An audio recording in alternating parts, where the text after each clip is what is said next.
Boa tarde, meus irmãos e minhas irmãs. Bom dia para o dia de amanhã. Nós estamos aí na véspera do primeiro domingo do tempo comum, mas começando o ano C.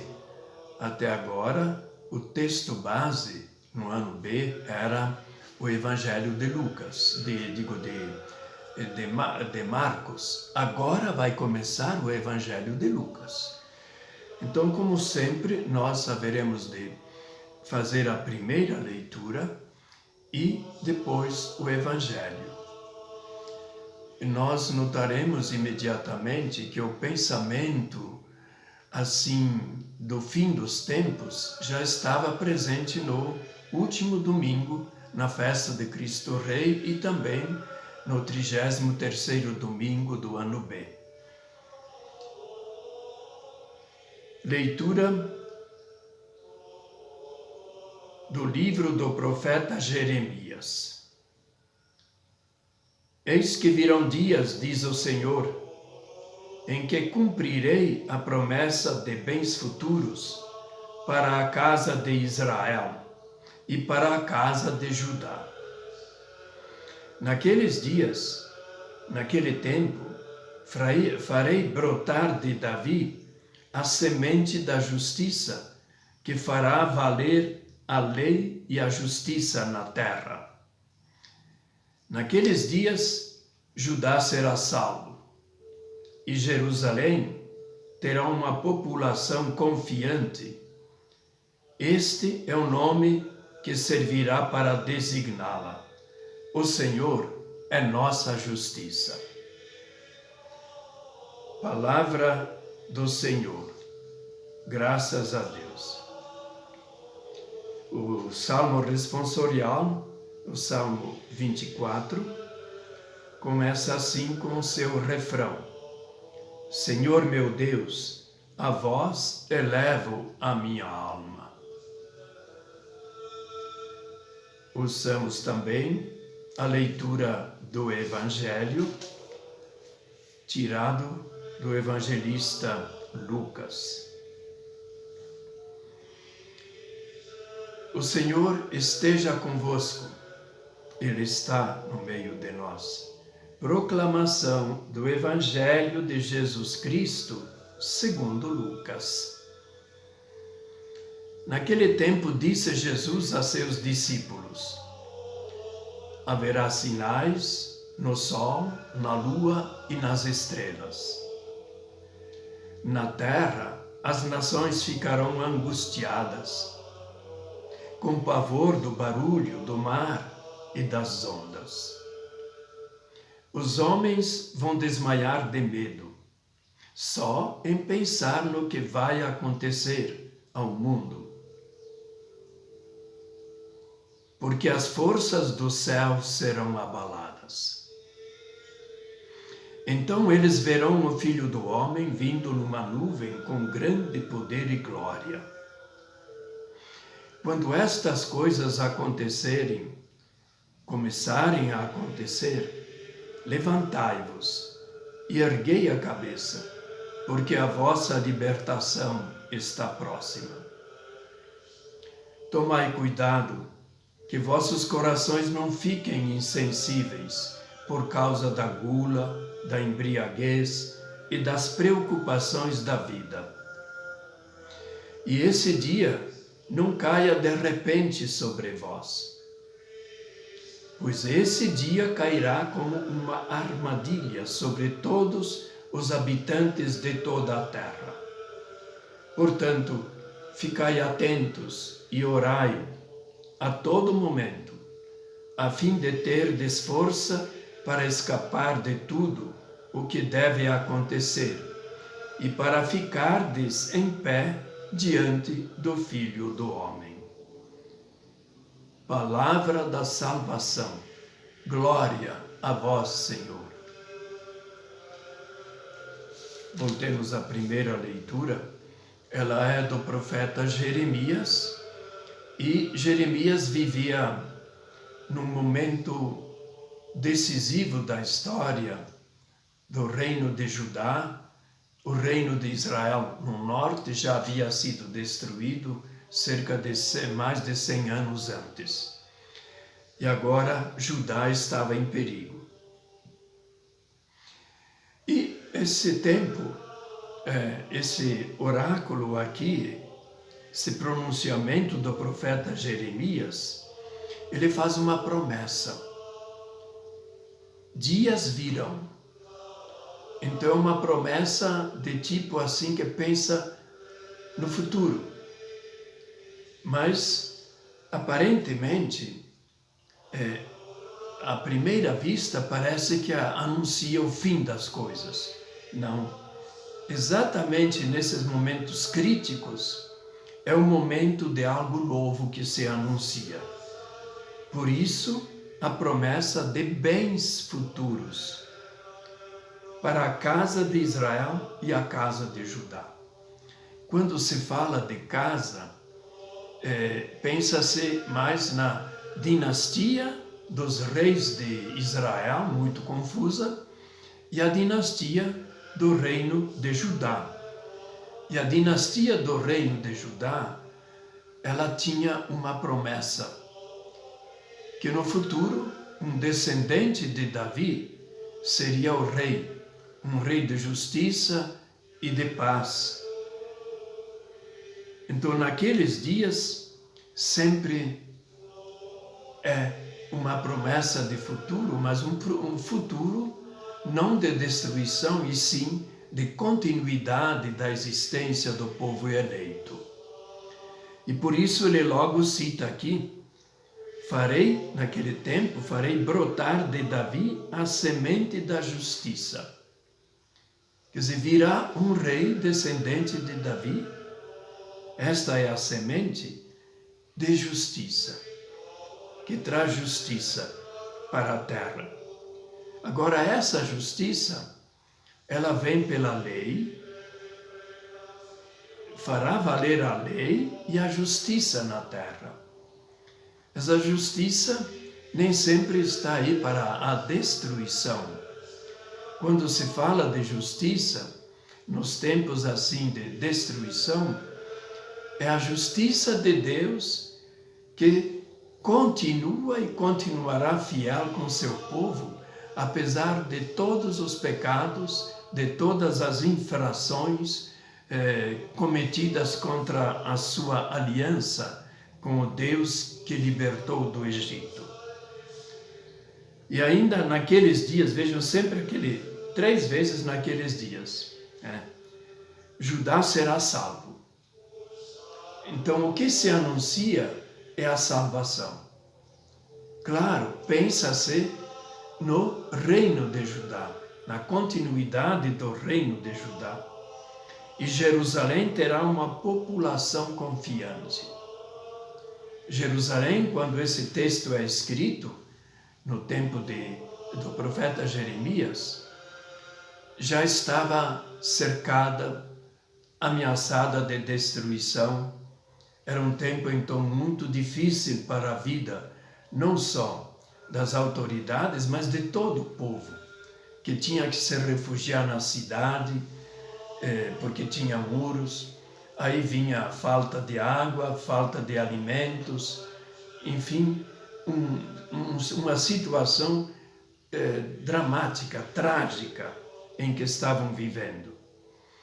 Mas a população futura estará confiante. Terá mantido a fé no Deus que o libertou do Egito, mas ao mesmo tempo mostrava confiança, não em alianças com outros povos contra esse império, contra aquele império, e sim confiança no Deus Salvador. Então, Judá será salvo e a população de Jerusalém será confiante. E ainda, vejam, a promessa de um nome no futuro. O nome diz o que é a pessoa, ou no caso aqui, Jerusalém, onde tem o povo novamente confiante em seu Deus, fiel à aliança com Deus. O nome será: o Senhor é a nossa justiça. Não tanto a justiça punitiva, que essa o povo já tinha sofrido e estava sofrendo, mas a justiça de Deus, que nunca esquece as suas promessas, mas sempre volta de novo ao seu povo. Deus é fiel, Ele não falha, Ele é fiel, Ele tem confiança no povo que escolheu, apesar de todas as fragilidades que esse povo demonstra no relacionamento com seu Deus. E o Evangelho, então o evangelista Lucas, que não tem o início do Evangelho, nós escutaremos essas palavras agora no tempo do Advento e do Natal, né? Mas ele tem já, é um texto do capítulo 21. Então nos Evangelhos, Mateus, Marcos e Lucas, então temos sempre um aspecto assim de futuro, anunciando um futuro positivo em tempos de desgraças e sofrimentos do povo. Como já escutamos esse Evangelho, Jesus ele está falando aos discípulos. Por que ele fala aos discípulos? É que Jesus já estava em Jerusalém, tinha entrado triunfalmente na Cidade Santa, e então um dia estava Jesus rodeado pelos apóstolos e discípulos no Monte das Oliveiras. E de lá, um dos discípulos disse assim: Jesus, veja que construção maravilhosa, linda, brilhante. Era o templo reformado por Salomão. Eu digo Salomão, e não o segundo templo, mas que, segundo eles pensavam, tinha um brilho maior do que o de Salomão. Reconstruído quando o povo volta do exílio e depois embelezado no tempo de Herodes, aquele Herodes que persegue o menino Jesus. Então eles estavam assim admirando e Jesus, pensativo, diz: olha, vocês admiram essas pedras assim que tem uma largura assim, uma altura também, todas assim bem trabalhadas, às vezes tem 3 metros de comprimento, e elas formavam as muralhas da cidade. Então uma construção firme e sólida. Não sobrará pedra sobre pedra. E aí eles perguntam: quando vai acontecer isso? E aí vem o anúncio da destruição de Jerusalém, e junto com isso também a destruição deste mundo. Mas a pergunta que vem para nós: afinal, Deus não veio trazer vida? Por que vem essa ameaça de destruição? Eles percebiam os sinais daqueles tempos, o povo. Se alguma coisa andava errada, assim na vida, ameaças de guerra, fome, seca, é que o povo tinha cometido algumas infidelidades contra Deus. Assim que eles pensavam. E aí, naturalmente, a linguagem assim é tremenda, não é? E certamente haverá pessoas que hoje pensam aí: bom, se nós vamos prestar atenção nos sinais que estão acontecendo, então o fim do mundo está próximo.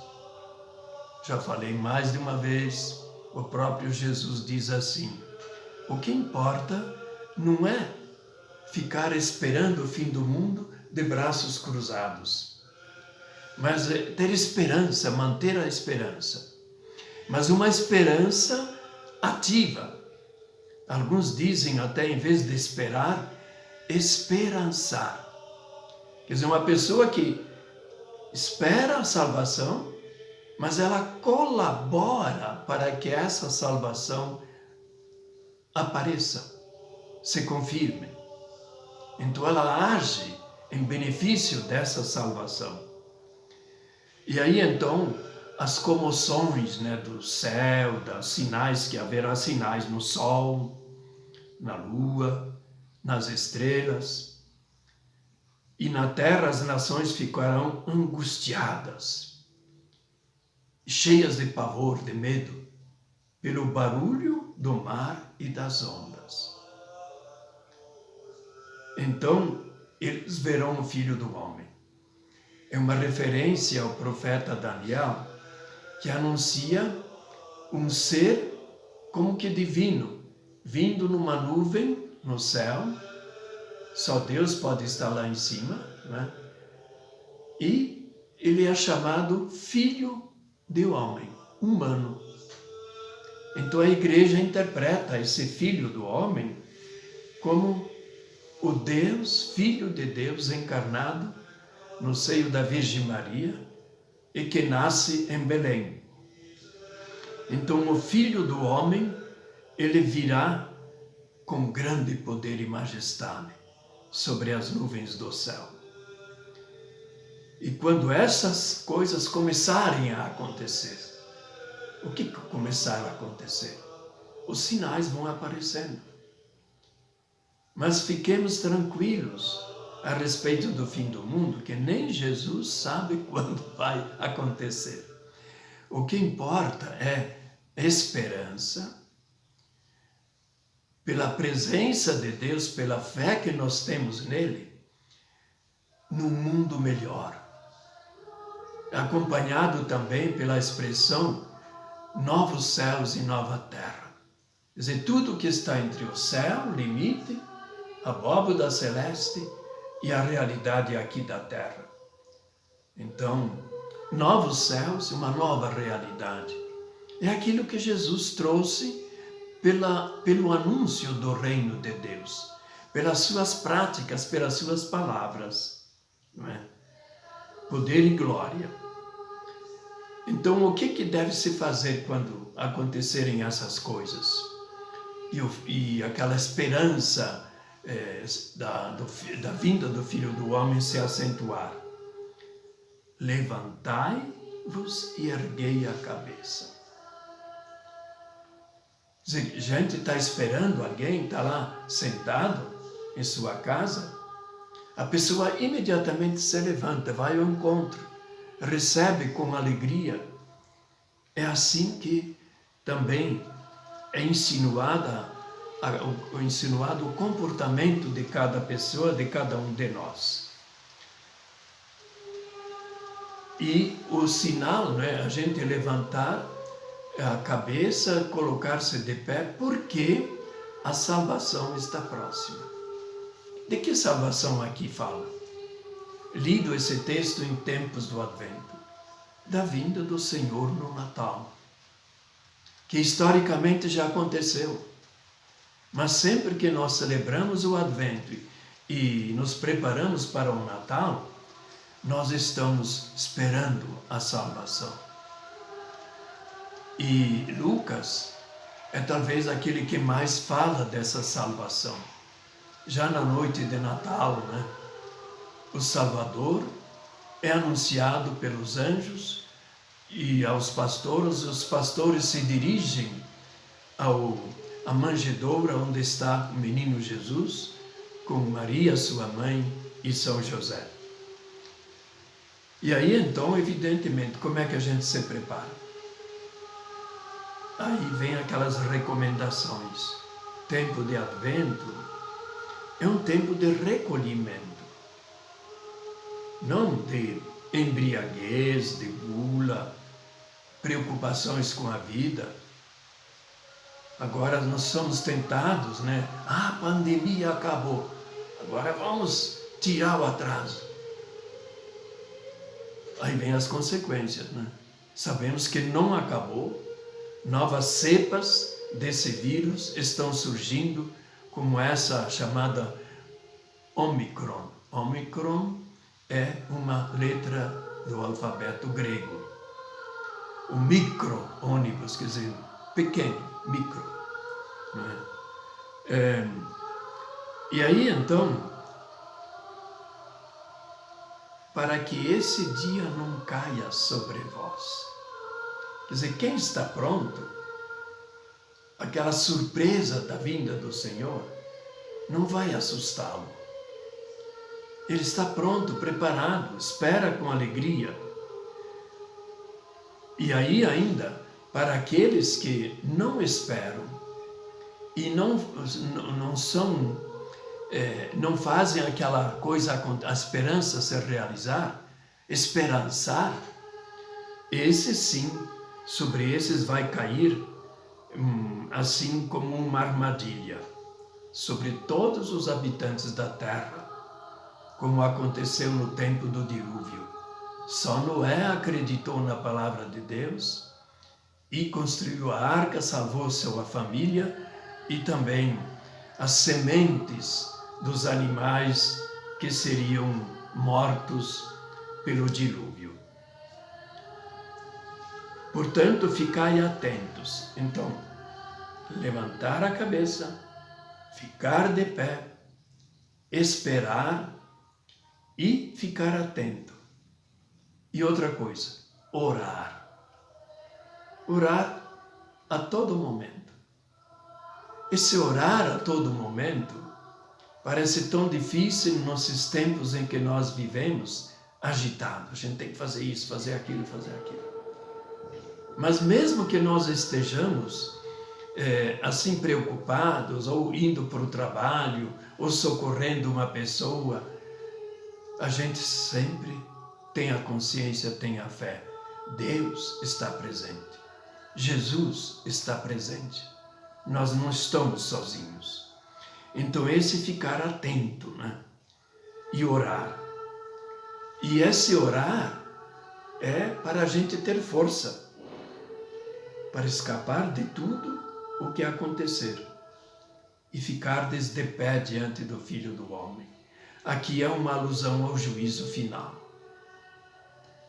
Quer dizer, quando uma pessoa confia em Deus, ela pode ficar de pé, confiar que o juiz que vem, ele é Salvador.